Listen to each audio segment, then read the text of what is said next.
또 교회력의 시작인 개강절이 시작됩니다. 그래서 5개의 촛불이 준비되는데 다음 주는 어떤 촛불인가? 다음 주는 바로 대강절로서 5개가 준비됩니다. 첫 번째로 소만 나타내는 그런 촛불을 켜게 됩니다. 그 다음에는 평안, 그 다음에는 기쁨과 그리고 사랑의 촛불이 켜지게 되는데, 그래서 이 4개, 5번째는 이제 그리스도의 촛불입니다. 4개의 촛불에 대해서 소망이 영어로 hope입니다. 그 다음에 peace, 그 다음에 joy, love. 그래서 이것을 어떻게 우리가 외울 수가 있겠습니까? 그 해피 제이라고 하는 해피. H는 뭡니까? hope. P, J, joy, 예. real, 그 다음에 L, love, 예. 이렇게 해서 해피 제이라고 이제 외우게 되는데, 그리스도의 촛불이 이제 마지막에 켜지게 됩니다.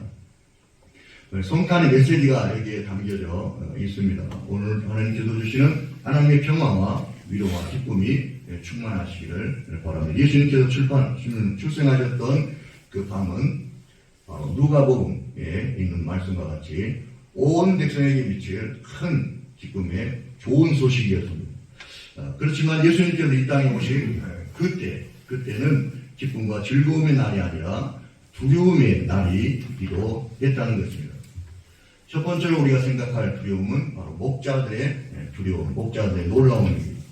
목자들이 무서워했다고 그렇게 말씀하고 있습니다. 예수님께서 출생하시던 밤에 밖에서 목자들은 자기 양떼를 지키고 있을 때에 하나님의 천사가 나타난 모습을 보고 놀랐던 것입니다. 그날 밤 목자들이 경험한 것은 보통 때와 전혀 다른 그런 분위기였던 것입니다.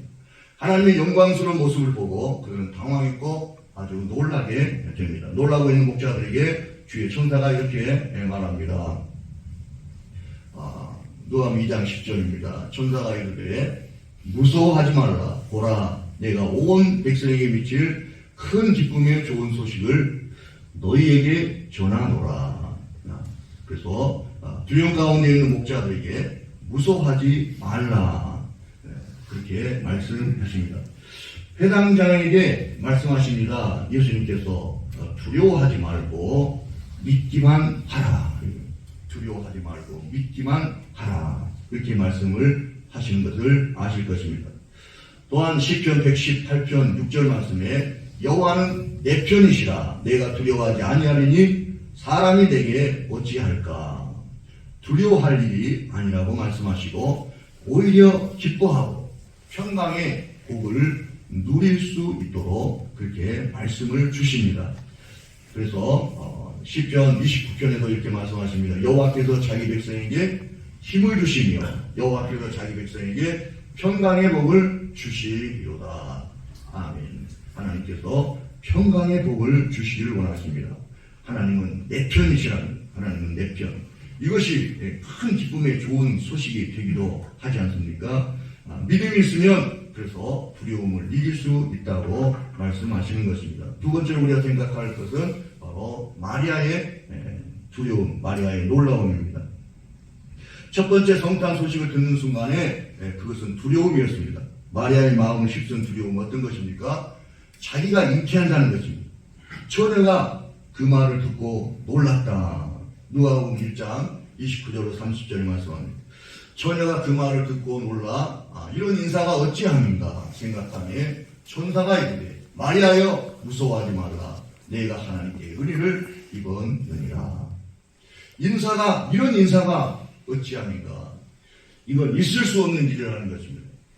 이건 도저히 긍정할 수 없는 그런 일이었는데 천사가 이제 말씀을 주심으로 하나님의 말씀을 주심으로 완전히 바꾸어지는 그런 마음이 되지 않았습니까?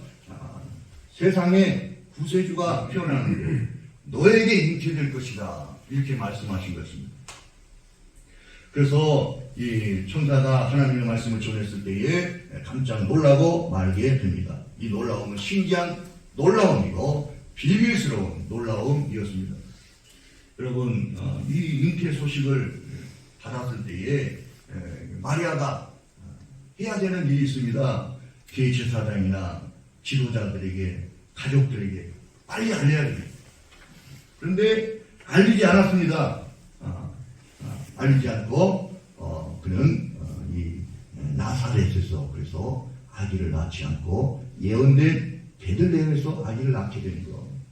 만약 모두 알렸다고 생각해 보십시오. 그렇게 될 때에 나사렛에서 아기를 낳았다. 그건 정말 이 양쪽으로 큰 일이 일어나게 되는 것입니다. 하나님 앞에 순종하는 마음으로 걸어갔을 것입니다. 눈물을 삼키는 것. 눈물을 삼키는 것이 무엇인지 아시죠? 눈물을 삼키는 것. 눈물을 삼키면서 이렇게 걸어갔을 것입니다. 그러나 그 순종할 때에 그 눈물이 기쁨이 되게 하시는 하나님이신 것입니다.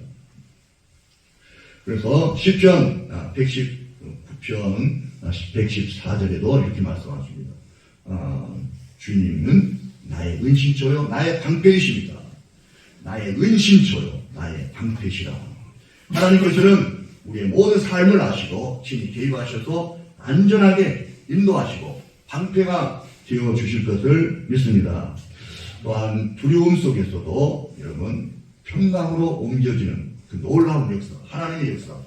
두려움 속에 있었는데 어떻게 평강으로 그 마음이 움직여집니까?